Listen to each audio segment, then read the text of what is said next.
specifically, which were some of the inequalities that the people of color were facing during that time that you had to come together, rally support, engage in activism, so that you could, somebody would say, level the playing ground?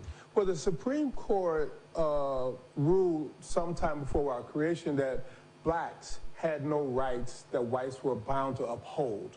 Okay. So we had no rights at all. Rights like what? Like everything from being provided quality education to get jobs, to negotiate for wages, housing discrimination, everything, anything you can imagine. If you know the history of South African apartheid, that was the reality for Africans in America. Okay. So people of color were discriminated against in terms of having job opportunities as against, in quotes, whites? It was about job opportunities, about providing health care, it was about housing discrimination, education, everything in terms that which would define one's quality of life. And so we had to fight to ensure we were being provided opportunities to increase our quality of life. Okay, so in terms of health care or health delivery that people of color were being discriminated against, how was it affecting people of color? Everything. It was denial of health care. It was the quality of the care that was being received. It was a mission to medical schools and to ensure we have more black doctors and more nurses. It was in all of the healthcare delivery system. African Americans now have a GDP that's higher than Canada. We generate that much revenue now. We only get there because we fought for equal protection under the law and to ensure that we can elevate the quality of life of descendants of the African community who lives in America. Okay, so during the formative stages of Naacp, what were some of the activism tools that you used to successfully prosecute one of your agendas? Well, in a democracy, in America, a governance system is a democracy. The vote is the currency. So one of the very things we did was to fight to ensure that we will have equal access to cast our ballots so we can have people that represent our interests, our needs, and for the improvement of our community. Secondly, the very first fight we took on was to prevent terrorism in our community, because lynching was taking place and no one was held accountable. So we embarked on an effort to put in place anti-lynching legislation, but more importantly, have federal government to go to local areas to investigate, prosecute, and convict those who were involved with lynching. And then thirdly, the images we see on television and on the screens, we begin to advocate to make sure that those images better reflect the diversity and the dynamic quality of who we are as African people in America, because those images would dictate how we will be treated in public policy. Oh, I see. So when you talk about lynching, was it, in quotes, white people lynching people of color? Yes. Really? What was the statistic like? Well, it was, and first of all, we don't refer to ourselves as people of color now. We're black or we're African in America. Secondly, it would look like they would go in and burn down neighborhoods or communities or businesses. They would go in and identify someone and put them in a public square and string them up and actually hang them by a noose. It would be shooting up churches or burning churches. It was all the things to try to keep some type of order under a level of domestic violence. And many of us began to fight back, particularly during that period of time, using the arms of the law, but some people fought back in other ways as well. Okay, so 100 years ago, democracy wasn't that really entrenched as compared to today. What were some of the major challenges that you were facing when you were trying to fight for, in quotes, equal rights and equality? What were some of the challenges that you were facing from the establishment? Well, the resistance is around power. Power don't concede without a counterweight of power. And so NAACP, under the confines of our Constitution and through the democratic practices, we push to make sure that power is distributed equitably. But many individuals would try to block our ability to cast our ballots. Many individuals would try to deny accurate education in our schools to train our young people. Many individuals would try to prevent us from obtaining quality health care. Those are some of many things that people do. Understanding that even on this continent, this country, there has been denial from corporate interests who come here and suffocated the ability and the potential of Ghana. If you look at the major industries here, you have global companies here preventing Ghanaians from owning major concerns, whether it's in steel or concrete. So it impedes the development of Ghana or any country in Africa. The continent of Africa potential is much greater than what is realized because all the natural resources are here. That what you face here, we face in the United States. Okay. Oh, I see. So when you were forming, probably that time, there wasn't a lot of independent African states 100 years ago. And so most African states had independence for the past 50 years. Did you get enough support from African continent, people? Well, in fact, it was African Americans who helped African states get independence. Nkrumah came to the United States, studied at Lincoln with one of our lead attorneys, and he learned many of the democratic principles to help Ghana gain independence. Patrice Lumumba came to the United States and worked with Malcolm X and Martin Luther King. Patrice Lumumba, right? Right, Patrice Lumumba did. Julius Nyerere came from Tanzania. We advocated hard to have Mandela free because of the NAACP and our advocacy and our leverage in the United States. We helped many African nations gain their independence. Okay, so what about W.E.B. Du Bois? W.E.B. Du Bois, he was one of our founders who ultimately moved to Ghana because he was a thought leader around the concept of Pan-Africanism. He understood that Africans across the diaspora must stand in unison because if they attack one of us, they're attacking all of us because they use the concept of race, which is a social construct, to exploit us for cheap labor, free labor, or exploit the minerals that we have here on this continent. Okay, so have you been to the Du Bois Center? Absolutely, several times. Right. What did you see over there? Were you impressed? I was impressed, but I'm also concerned. The quality of the center, the preservation of his works. I'm worried about the deterioration. You're worried about it? Absolutely. I see. So what do you intend doing? Well, I have been speaking with officials here as well as talking to people in the United States because we have to get climate control for those artifacts. You cannot have books that's as old as the papers for Du Bois without climate control. And so that has been an ongoing conversation and concern because it is an international global treasure for African descendants. And in fact, Ghana has prospered much from the recent tourism. It would be absolutely essential for this country to see that spot as a tourist destination because people will come around from around the globe to come visit that center, which brings more dollars to this economy to support the local vendors that's across this country. Yes, essentially we are going to come back to tourism, the tourism potential in Ghana.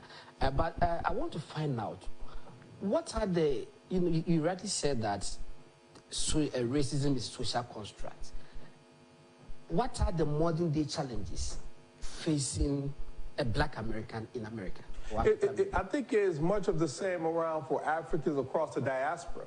It is the attainment and the ability to improve one's quality of life, wherever that exists. So if you talk about African Americans, it's making sure that there's equity in the allocations of opportunities, whether it's job opportunity or entrepreneurship, building a business, educating our young people, quality of health care, and all of the things that involve. When you talk about the African diaspora, you're also talking about the ability to control one's resources, leverage those resources for the community whole, access to quality education, innovation. It is not only an African American issue here, it is an African diaspora opportunity that we should be pursuing. Okay, so what is the level of relationship between your association and other Black Americans who are not members of your association? And we represent all African Americans in the country. Some join, support, others don't. But when there's an issue in our country, 90% of people call upon us to show up to support that issue, whether it's police brutality or entrepreneur opportunities. We are the largest and the oldest organization to represent Black America in the country, and we will continue to represent all Black Americans because it's important that when there's an African in distress, we must come up with a systemic approach to support that African, because if we don't, we will all be in distress. So when Floyd was brutally murdered by the police officer, what was the position of NAACP? The protest in the street, that was led by our local leaders. The protests that broke out the country, a good number of them was organized and or supported by our leaders across the country. We are the only organization with the type of footprint and communities in the African American community outside of the Black church. That's really important. And with Floyd, when it happened, we were the lead organization for police reform to prevent that from happening. That will be legislation that we will get passed. But in the meantime, we was able to get the president to sign an executive order to prevent that from happening within the bounds of the executive powers. Is it a major concern for your association, the level of violence within Black communities in America? We should never fall into that narrative. That's a white man's narrative about who we are. Black on Black violence is about relationship and community.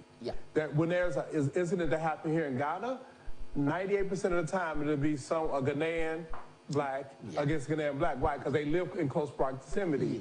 They are in relationship. They're family members. And so what has happened through propaganda, they push this notion of Black on Black crime, when in fact it is as much white on white crime because they live in community with one another, they're in relationship with one another, or Asian on Asian crime. So we should never, whether we're in the United States or on the continent, repeat that, because what it is propaganda to divide us, not put us together.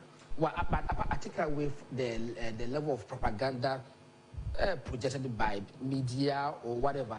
It's not a concern to you. Well, repeat that again. What I said was that the fact that propaganda plays a role, in propelling that notion that Black on Black violence is on the increase. Are you not concerned that indeed it's a reality? I'm concerned with the increase in violence and the root causes of it.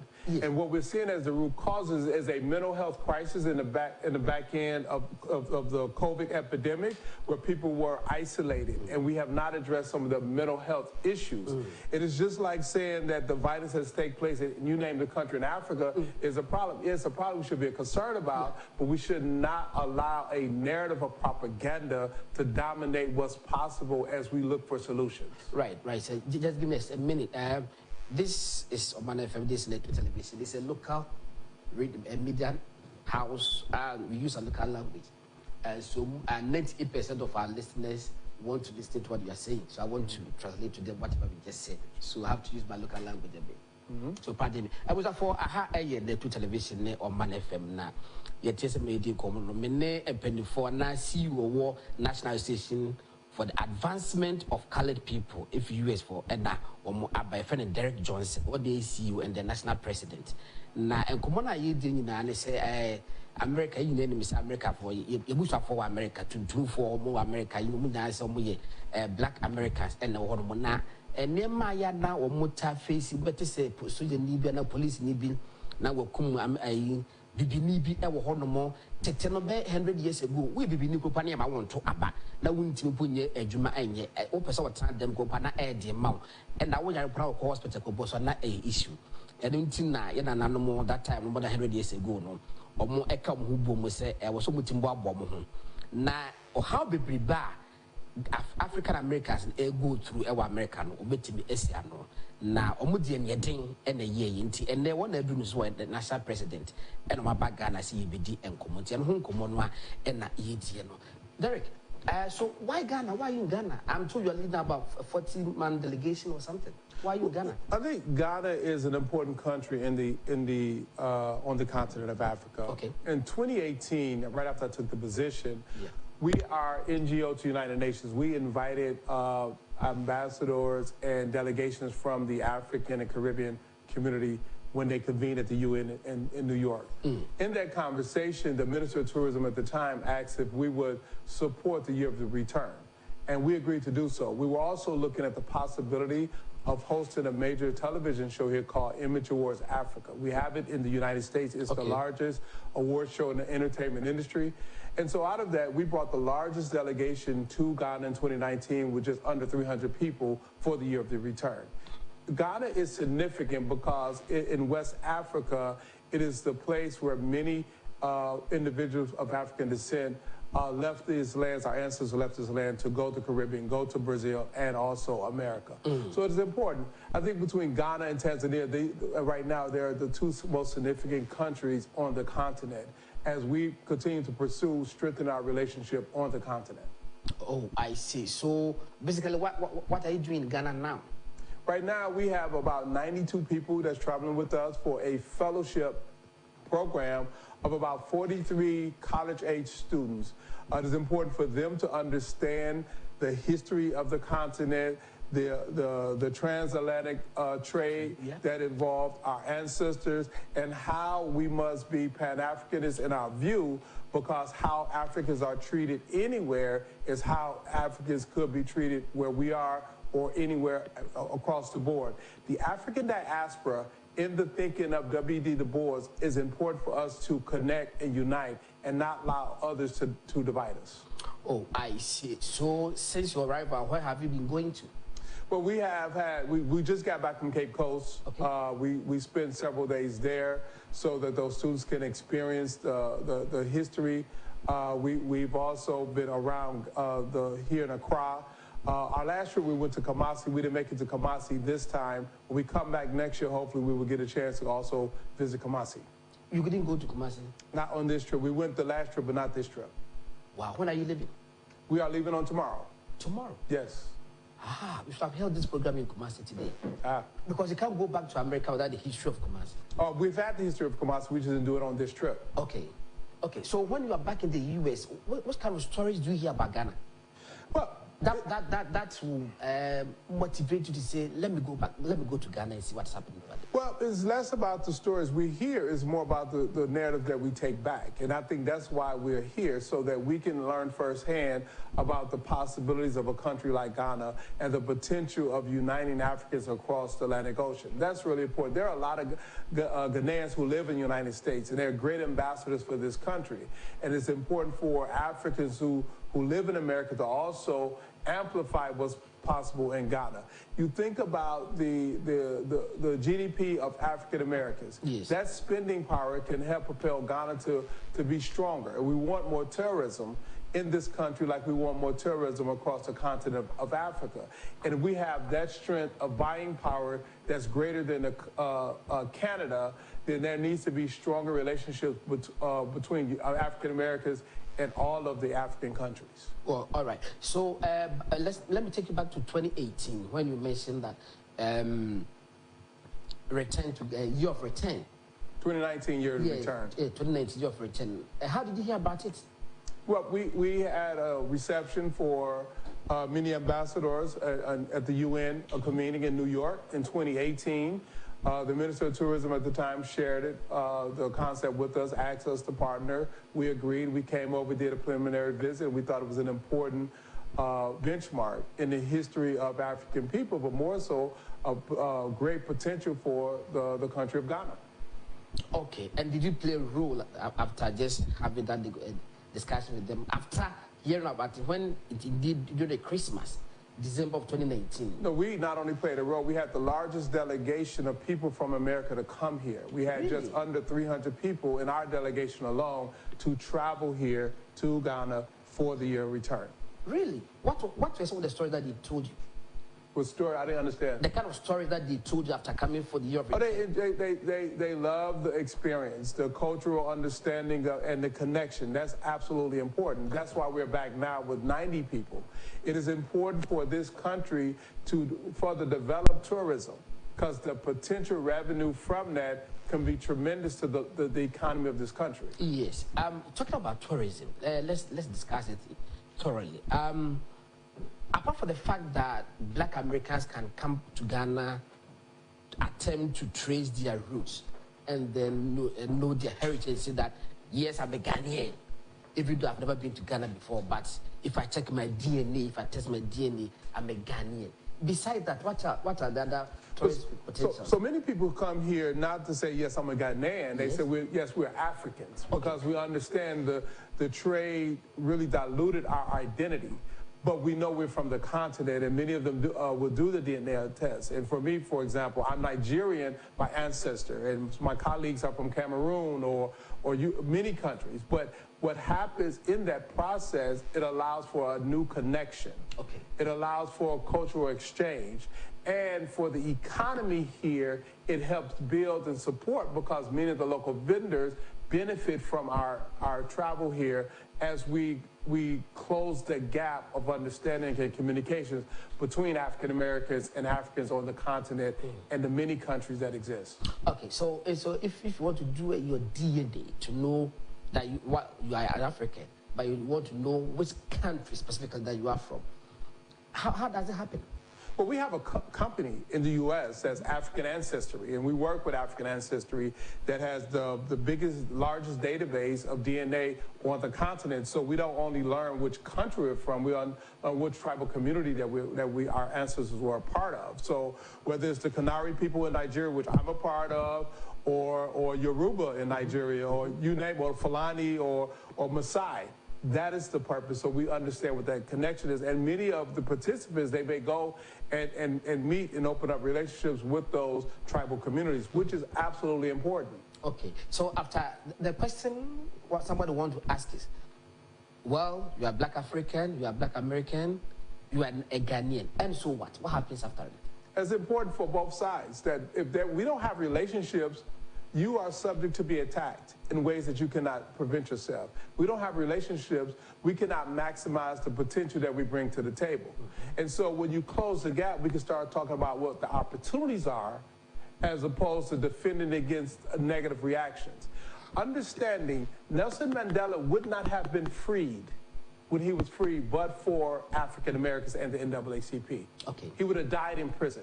Okay. Understanding that many Ghanaians who were educated in America was able to bring back those skills to this country to help build the country, including Nkrumah.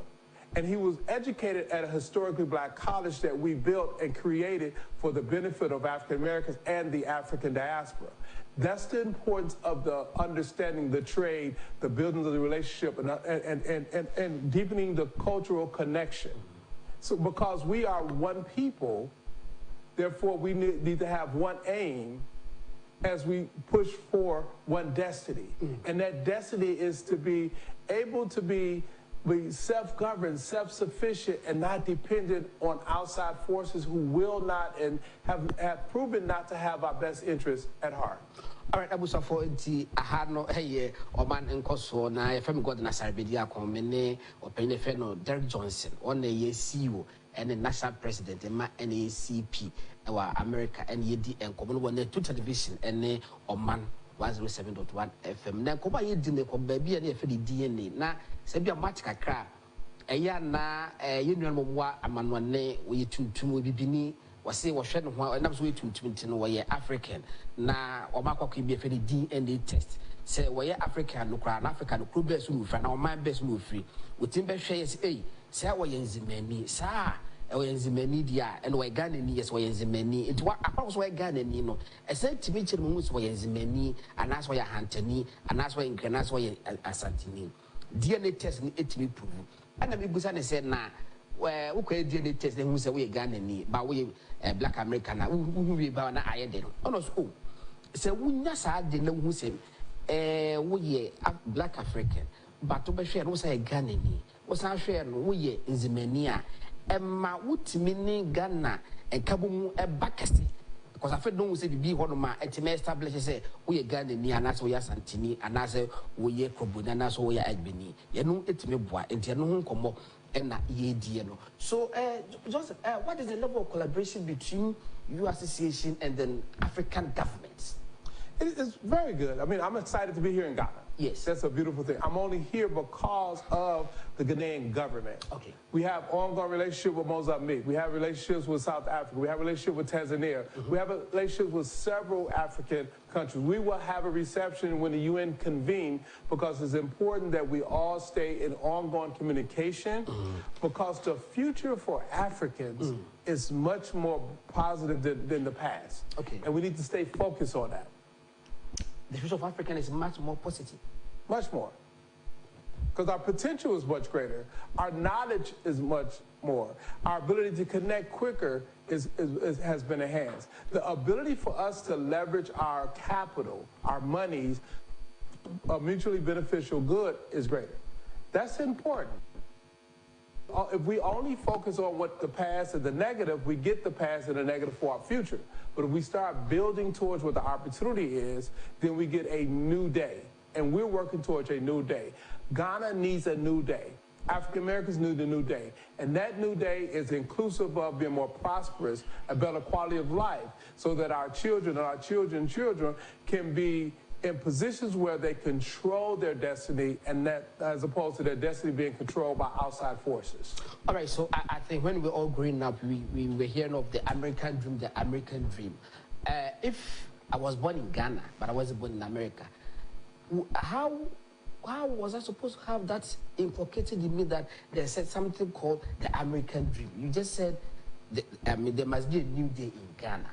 If my child comes tomorrow, what kind of orientation should I give to that child that the outlook ahead is positive? What kind of orientation should, as a parent, give to my child? You should give any child that they can do whatever they desire to do. They must stay strong in their identity. They must cast big dreams, not small concepts. And that their talents, their skills should benefit the whole, because if they do that effectively, individually, they will be a better person. They can achieve more. We should always strive for excellence. And what we should coach our children to be is to strive for excellence. Let's talk about arts and culture. Okay, if you watch a lot of American movies, hardly will you see a parent, a father, leave his child in the hands of a terrorist. Whatever he has to do, he will go and rescue his child. For me, it tells a certain story. Americans in American movies are always fighting or they're at war with different countries, and they always prevail. It means Americans are using their movies to tell a story. How should the African, the Ghanaian, how should you also use our movie industry to portray the opportunities and the future of Africa or Ghana in particular? Well, how we are seeing, whether Ghanaian, South African, or African Americans on the screen, is how we're treated in the public, in public policy. So that's a challenge for us to start producing more of our own movies. Start defining what is possible, so that you can breathe a level of confidence and assurance that we are part of the future. And so for the NAACP, we created the Image Award so we can celebrate the positive images of who we are, not only as African Americans, but in the diaspora, in ways where we can promote it. I traveled to South Africa with Danny Glover. Danny Glover, When we got off the plane in South Africa, when people recognized who was, they descended upon them. And I was like, Daddy, why are you so popular here? He said it was Lethal Weapon 3. Because in Lethal Weapon 3, the villain was the white apartheid South Africans. And Danny Glover defeated them. Oh, okay. And the black South Africans celebrate him because of that portrayal. That example alone lets you know that how people see themselves on the screen really define their self-confidence, what they see as possible, and their inclusion in terms of their identity on the victorious side. For Ghanaians, you have to produce content that show Ghana and the Ghanaian people as victors, to celebrate culture, to promote what's possible, so our young people can not only hear from their parents what's possible, they can see their images on screen. And we must do that across the diaspora. Oh, I see. So if you're listening to, let's say, metal music, they use the F words a lot. In Ghana, for instance, now, a lot of our musicians are also into music using the F words. When you complain, when you draw their attention to the fact that this is not good, it's not wholesome for the consumption of the younger generation, they tell you, oh, go to America, that's what they're singing, that's what they're doing. What kind of advice do you have for budding talents that these things, even though it is done in the US, we don't still like it?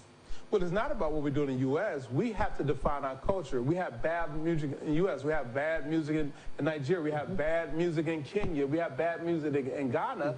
And so that's an education component we need to our young people, so when they use their skills, their talent as musicians, they don't fall prey to that. Okay. And many musicians in America are now realizing the harm they're causing, and I hope musicians here and in Nigeria and Kenya are also recognizing the harm that's been caused when they use lyrics that demean women or demean our culture, call it a culture, because that's not culture, that's destruction of our culture. Oh, I see. So, so the media space is a major tool to define who we are. All of it is. If you create music, it's an expression of our culture because you are part of the culture. And if our young people or anyone get attracted to that music, it helps define what the culture is and what it's going to be in the future. It is our job, me, you, and all of us, to try to help young people who are so talented in the arts and music not to fall prey to the easy lyrics that demean our culture. We have to build our culture. Well, someone says blacks were used for medical experiments. Is it a fact? Oh, blacks have been used for medical experiments on the continent, in Ghana, in Tanzania, in the United States.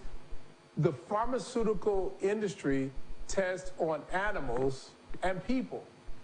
And if countries don't have laws to restrict the testing on people, individuals who are least able to protect themselves end up become a part of experiments. And you see it around the globe.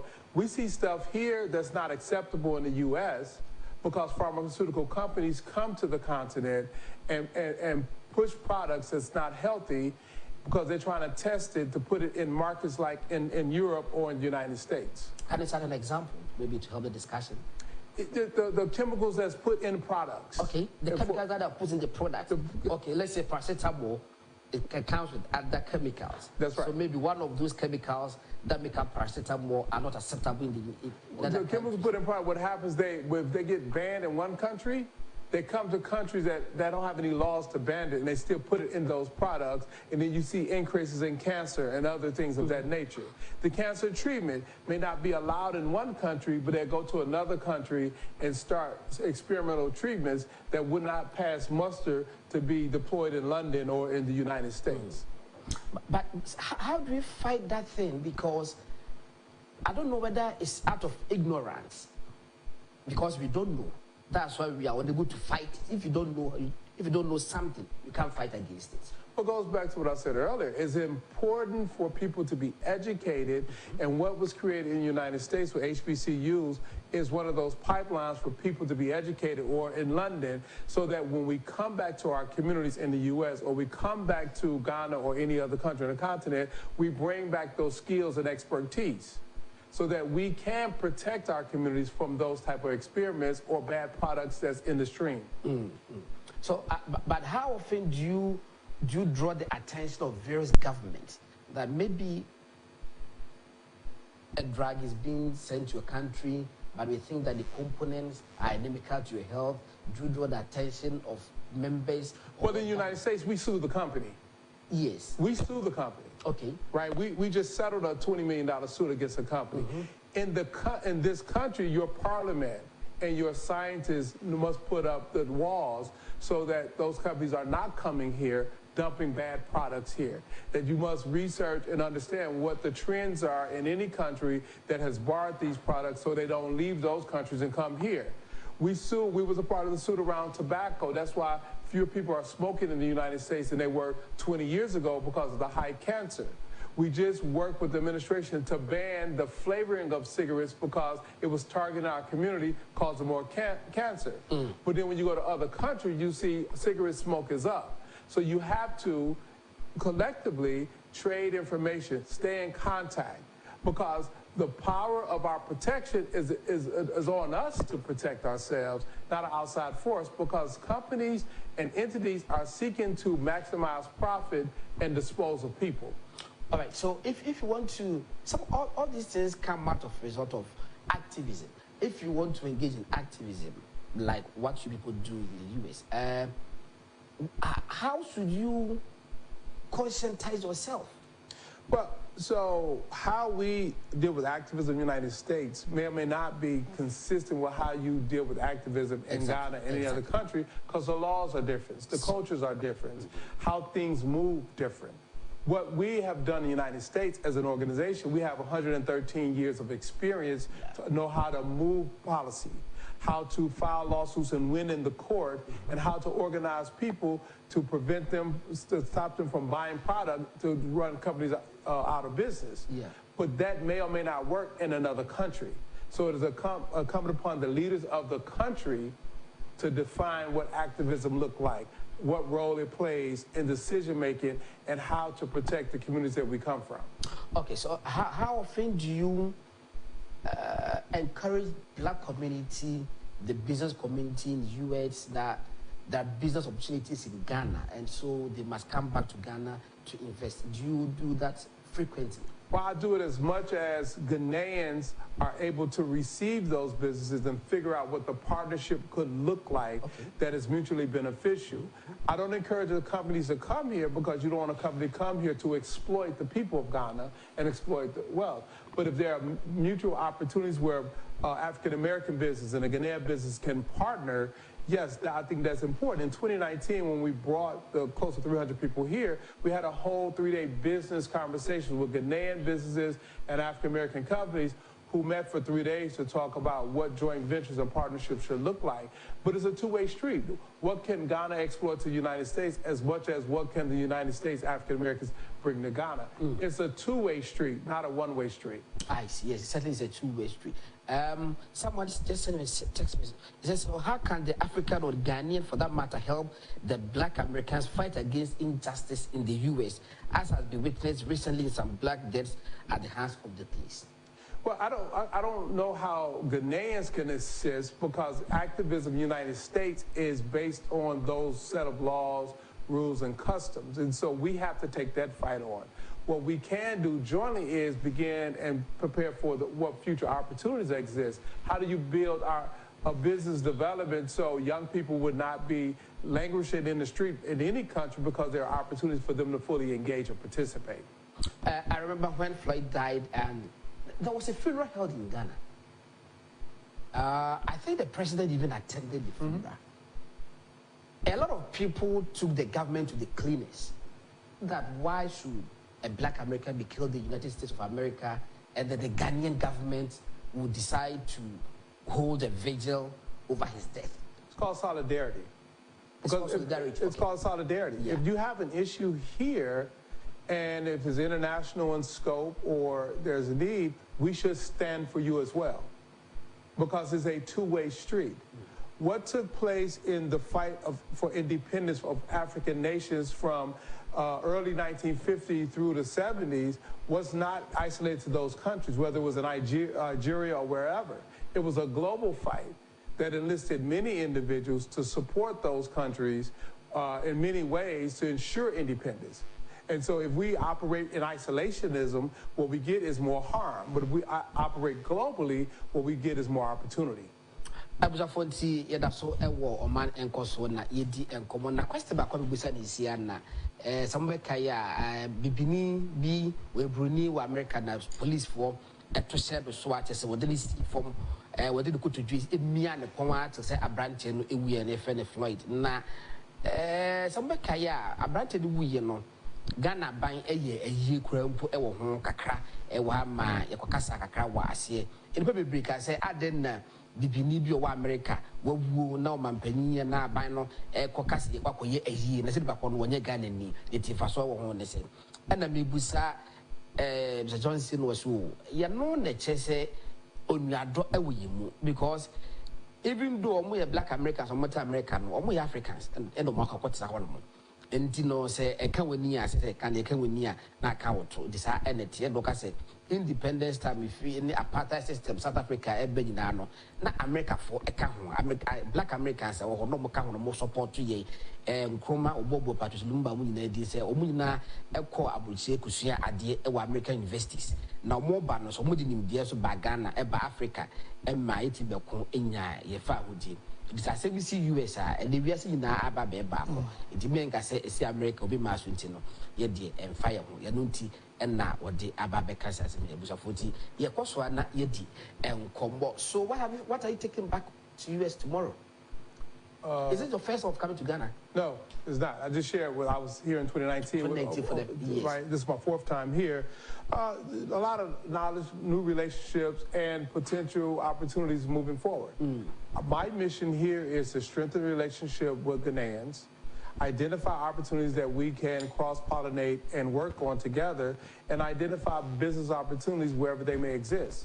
And so when I go back, I would evaluate all the conversations and people I've met and figure out what the next step should be. Oh, I see. In terms of moving Ghana, in terms of moving Africa forward, if I'm giving you the opportunity to mention 2 or 3 things that you think can turn things around within the next 10 years, what are the things that you would enumerate? First thing, control what you control. If you control resources, don't sign them away to a foreign nation. Secondly, invest in your people, because your people is your greatest potential, so we must accelerate learning. Learning, that's education, okay. Right, learning in this country, and because of virtual learning, we can educate more people faster. Yeah. And then thirdly, don't think locally, think globally. Because the economy is not a local economy, it's a global economy. And when Africans think globally, when the African diaspora think globally, we are stronger as a result. Okay, so in terms of learning, there were 2 main challenges militating against education in Ghana. First of all, access in terms of infrastructure, access in terms of having the capacity to afford your school fees so that you can be admitted and continue schooling. The current government has instituted something called free SH. I don't know whether you might have heard of it. Free SH is where students are enrolled in school free of charge, and that the government takes care of their fees, including their food and accommodation.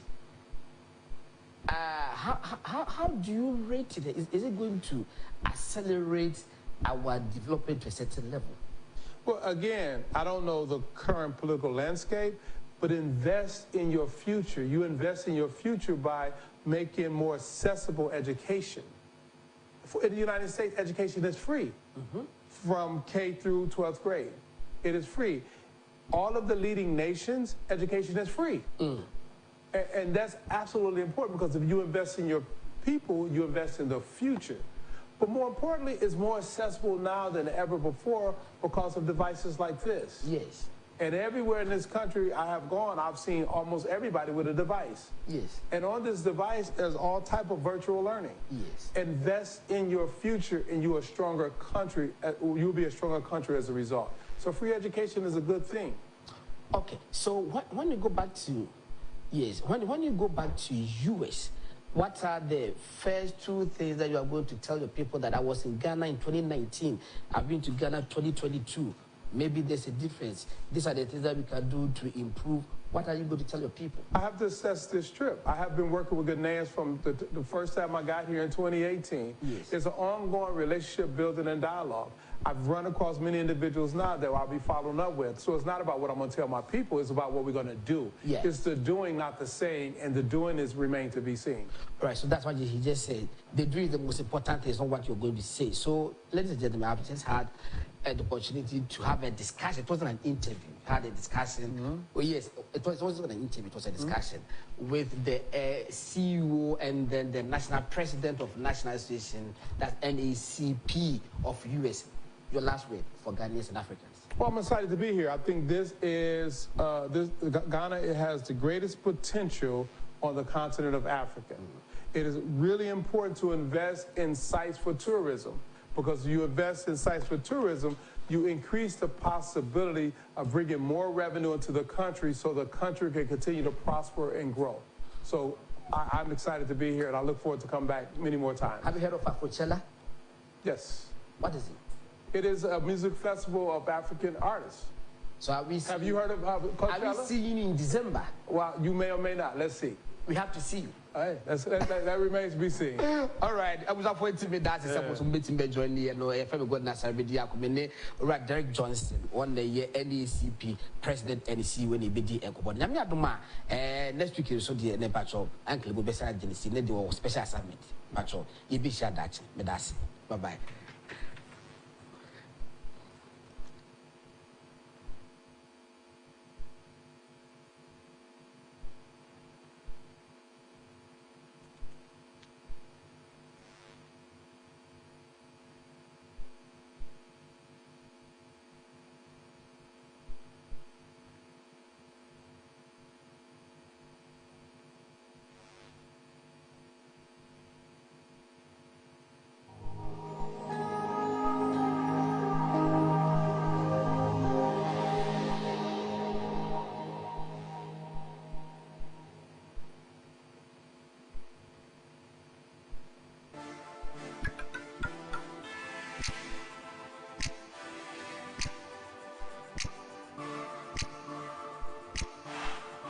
Yɛnhyɛ wɔ national agenda so free you ada copying efiada no panon kron copying sɛ no ndu bɛbɔ medin ɛde yaw amofa boakye yɛntena ase yɛnhwɛ sɛ deɛ nsɛm no